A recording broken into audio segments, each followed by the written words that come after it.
Как завершение всей истории, дым из трубы идет.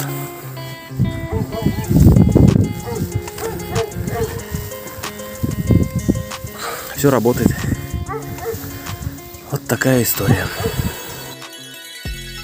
Вокруг дымохода, вокруг вот этого трубы такой вот ледник. Наша задача вытащить эту трубу, перевернуть, собрать правильно и здесь сделать отверстие в этой трубе для того, чтобы газы дымовые не оказались под одним колпаком вместе с вентиляционной трубой. И с газовым котлом будем помогать решать, и с камином, который будет впоследствии построен.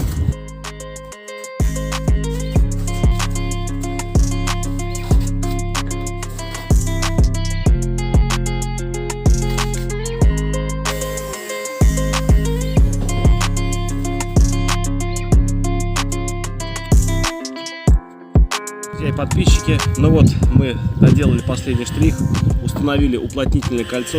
Начинаем пуск камина. Каминная топка компании Stover. Приоткрываем все задвижки и начинаем прогревать сначала дымоход горелкой. У всех есть такая пьезогорелка.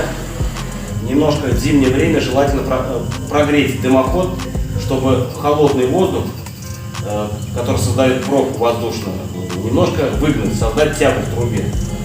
После того, когда мы прогрели, можно поджигать костер. Топка пробная, торжественный, так скажем, пуск.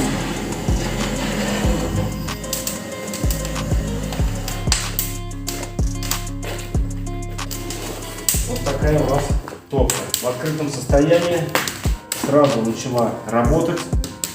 Теперь можно прикрыть створки, для того, чтобы понять, как работает с закрытыми створками. Здесь удобные ручки. Очень просто все закрывается.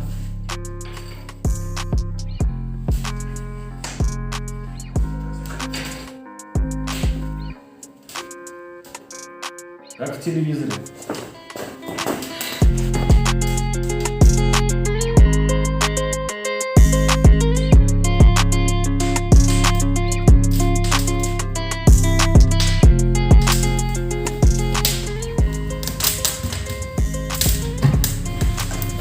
Дверка не коптится, тяга хорошая. Подача кислорода регулируется вот такой задвижечкой, в которой имеется щель. Она не видна, но в то же время воздух заходит и охлаждает рамку камина. И тем самым обдувает стекла. В этом и есть эффект чистое стекло.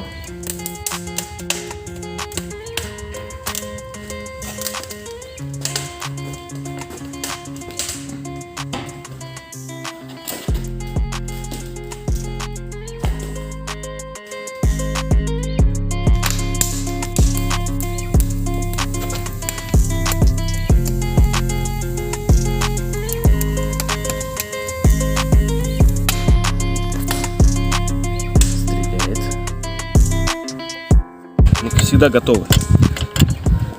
Печь нас всегда готов.